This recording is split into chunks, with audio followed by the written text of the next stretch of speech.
तो हमारे पास जो जानकारी है वो इसी पर है कि इस समय पहले स्प्रे का क्या रोल है, क्या महत्व है और क्यों ये जरूरी हो सकता है। हाँ। चलिए समझते हैं कि पौधे को इस वक्त असल में चाहिए क्या। मतलब ये बात थोड़ी अजीब है कि खाद तो दे दी पर फिर भी ग्रोथ धीमी है। बिल्कुल। और जानकारी यही कहती है कि फसल का यही जो 20-25 दिन का फेज है ना, वो नींव की तरह है। एकदम सही, ये बहुत ही क्रिटिकल स्टेज होती है। और शायद इसी समय पत्तों के जरिए पोषण देना, मतलब फोलियर स्प्रे, ज्यादा तेजी से काम करे। हाँ, इसकी संभावना है, क्योंकि हो सकता है जड़ें अभी उतनी विकसित ना हो या जमीन से पूरा पोषण न खींच पा रही हों। तो इसी को ध्यान में रखते हुए ये जानकारी 3 खास चीजों के कॉम्बिनेशन पर जोर देती है। पहले स्प्रे के लिए। हाँ बिल्कुल। स्रोत का फोकस यही है कि बहुत सारे अलग अलग प्रोडक्ट डालने के बजाय एक संतुलित मिक्स दिया जाए।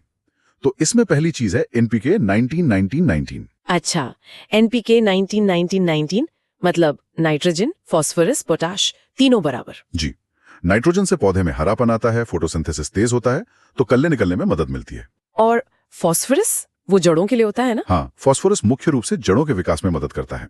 जड़ें अच्छी होंगी तो जमीन से पोषण भी अच्छा लेंगी और फुटाव बेहतर होगा। ठीक है। और पोटाश? और पोटाश पौधे की अंदरूनी ताकत बढ़ाता है, मतलब रोगों से लड़ने की क्षमता, मौसम के तनाव को सहने की शक्ति, और आगे चलकर बालियों की संख्या और दानों की क्वालिटी में भी इसका रोल रहता है।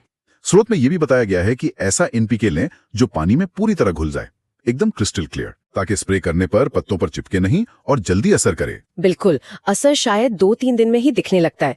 जैसे एक उदाहरण दिया है कात्यायनी एनपीके का, पर मेन बात है क्वालिटी और घुलनशील का। और इसकी मात्रा? मात्रा करीब 500 से 700 ग्राम प्रति एकड़। अच्छा, तो ये तो हो गया बेसिक एनपीके, लेकिन वो जो पीलापन या बढ़त धीमी होने की बात थी, उसका क्या? उसके लिए इस कॉम्बिनेशन में दूसरी चीज जोड़ी गई है, सीवीड एक्सट्रैक्ट, समुद्री शैवाल का अर्क। सीवीड? हाँ, सुना है इसके बारे में। जी, स्रोत में कात्यायनी सीवीड एक्सट्रैक्ट का जिक्र है।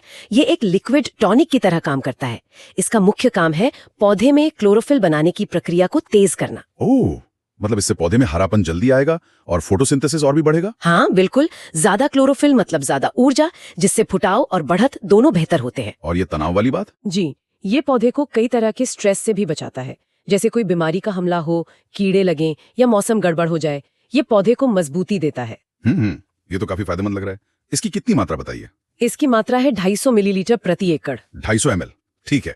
एनपीके हो गया, सीवीड हो गया। हाँ, और अब आते हैं तीसरी और अक्सर जिसे हम नजरअंदाज कर देते हैं वो चीज, मिक्स माइक्रोन्यूट्रिएंट्स। माइक्रोन्यूट्रिएंट्स, सूक्ष्म पोषक तत्व। हाँ, ये बात सही है। हम ज्यादातर एनपीके पर ही ध्यान देते हैं। बिल्कुल। जबकि सिर्फ यूरिया या एनपीके काफी नहीं होता, पौधों को इनकी भी थोड़ी थोड़ी मात्रा में जरूरत होती है। और इनकी कमी से भी तो पीलापन वगैरह आता है, स्रोत में लिखा होगा। हाँ बिल्कुल, स्रोत साफ कहता है कि जिंक, आयरन, मैंगनीज, बोरॉन जैसे तत्वों की कमी से पीलापन, कभी कभी खैरा रोग या बढ़वार का रुक जाना, ये सब दिक्कतें आती हैं। तो ये जो मिक्स माइक्रोन्यूट्रिएंट का मिश्रण है, इसमें आमतौर पर 6 जरूरी तत्व होते हैं: zinc, iron, manganese, boron, copper और मोलिब्डेनम। ये 6 के 6 एक साथ? जी हाँ, एक संतुलित मिश्रण में ये न सिर्फ खुद पोषण देते हैं, बल्कि पौधे को एनपीके को बेहतर तरीके से इस्तेमाल करने में भी मदद करते हैं। अच्छा, ये दिलचस्प है। और इसमें जो जिंक है वो खास तौर पे पीलेपन और खैरा रोग को रोकने में बहुत असरदार है। इसकी कितनी मात्रा? इसकी मात्रा काफी कम लगती है, सिर्फ 100 ग्राम प्रति एकड़। बस 100 ग्राम?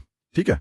तो मतलब एनपीके 19-19-19, सीवीड एक्सट्रैक्ट और ये मिक्स माइक्रोन्यूट्रिएंट्स, ये तीनों मिलकर धान की उस शुरुआती नाजुक अवस्था के लिए एक पूरा समाधान जैसा बनाते हैं। हाँ, कह सकते हैं एक कंप्लीट पैकेज, जो सिर्फ पोषण ही नहीं दे रहा, बल्कि पौधे की ग्रोथ, उसकी ताकत और स्ट्रेस से लड़ने की क्षमता, सब पर काम कर रहे हैं। बिल्कुल, स्रोत का निचोड़ यही लगता है कि इन तीनों का सही कॉम्बिनेशन, सही मात्रा में और सबसे जरूरी सही समय पर, मतलब वो जो 25-30 दिन वाली स्टेज है, उस वक्त स्प्रे के रूप में देना फसल की नींव को मजबूत कर सकता है। और अगर नींव मजबूत होगी तो जाहिर है आगे चलकर कल्ले अच्छे निकलेंगे, पौधा स्वस्थ रहेगा और उम्मीद कर सकते हैं कि पैदावार भी बेहतर होगी। तो कुल मिलाके बात ये समझ में आती है कि फसल पोषण सिर्फ जमीन में खाद डाल देना भर नहीं है। नहीं, बिल्कुल नहीं। ये तो एक तरह का प्रिसीजन न्यूट्रिशन है। खासकर शुरुआत में जब पौधा सबसे नाजुक होता है, तब उसे क्या चाहिए, कितना चाहिए और कैसे देना है, ये बहुत मायने रखता है। एकदम सही कहा आपने। ये टाइमिंग और बैलेंस का खेल है। और यहीं पर एक और सवाल खड़ा होता है जिस पर हमें सोचना चाहिए कि क्या फसल के अच्छे स्वास्थ्य के लिए सिर्फ इन बाहरी स्प्रे मतलब फोलियर स्प्रे पर ही निर्भर रहना काफी है, या फिर हमें लंबी अवधि में मिट्टी के अपने स्वास्थ्य पर, उसकी जैविक शक्ति को बनाए रखने पर शायद उतना ही या उससे भी ज्यादा ध्यान देने की जरूरत है? ये बहुत वाजिब सवाल है। सिर्फ ऊपर से पोषण देना या जड़ से मजबूत करना? हाँ, इस पर विचार करना जरूरी है।